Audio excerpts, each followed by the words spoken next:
Hello friends, welcome back to Pretty Corner. और आज की इस वीडियो में हम लोग देखेंगे कि नवरात्रि के 9 दिनों में माँ भगवती के 9 स्वरूपों को कौन से 9 भोग अर्पित किए जाते हैं। तो आप वीडियो को एंड तक ज़रूर देखिएगा और अच्छी लगे तो लाइक ज़रूर कीजिएगा। जैसा कि आप लोग जानते ही हैं कि माता के 9 दिन पूजा की जाती है और हर देवी का अलग स्वरूप है और अलग महत्व है। इसीलिए नवरात्रि के हर दिन माँ दुर्गा को उनकी पसंद का भोग लगाने से माता रानी की विशेष कृपा प्राप्त की जाती है।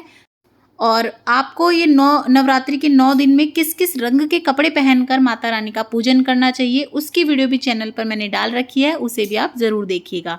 देखिए ऊपर आई बटन में भी लिंक आ रहा होगा और डिस्क्रिप्शन बॉक्स में भी मैं लिंक दे दूँगी। तो चलिए वीडियो को शुरू कर लेते हैं, वीडियो को एंड तक ज़रूर देखिएगा। नवरात्रि के पहले दिन पर्वतराज हिमालय की पुत्री शैलपुत्री माँ का रूप होता है और उन्हीं की पूजा की जाती है। और ऐसा माना जाता है कि इस दिन माँ को गाय के घी का भोग लगाना चाहिए या गाय के घी से बनी हुई मिठाइयों का भोग लगाना चाहिए। और इस दिन गाय के घी का भोग लगाने से हमें रोगों से मुक्ति मिलती है। दूसरे नवरात्रे को माँ ब्रह्मचारिणी की पूजा की जाती है और इस दिन माँ ब्रह्मचारिणी को पंचामृत का या शक्कर का या चीनी का भोग लगाया जाता है। और इन चीज़ों का भोग लगाने से दीर्घ आयु का आशीर्वाद प्राप्त होता है।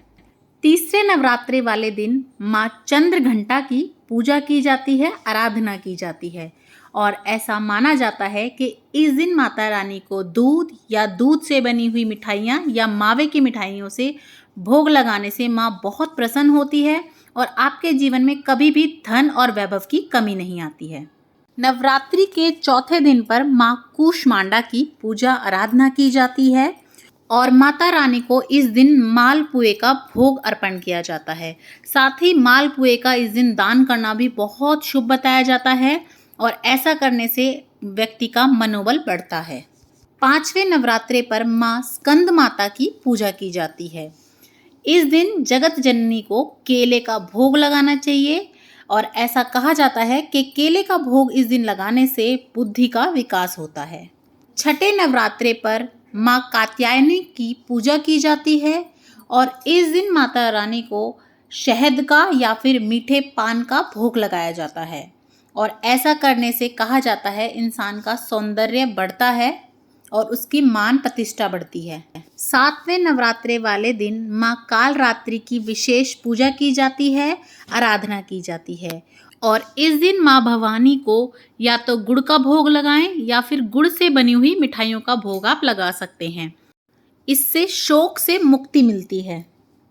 आठवें नवरात्रे वाले दिन माँ महागौरी की पूजा की जाती है, आराधना की जाती है और इस दिन माता रानी को नारियल का भोग लगाया जाता है।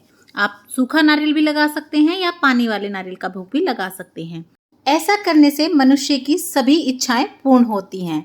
नवरात्रि के 9वें व अंतिम दिन माँ सिद्धदात्री की पूजा आराधना की जाती है और इस दिन माता को घर से बने हुए हलवा, पूड़ी, चने और खीर का भोग भी लगाया जाता है।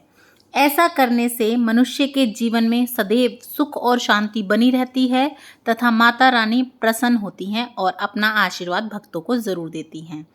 तो इस प्रकार आप भी माता रानी के 9 विशेष भोगों से माता रानी को भोग लगाइएगा और आप नवरात्रि में माता रानी को खुश कर कर उनकी कृपा पा सकते हैं।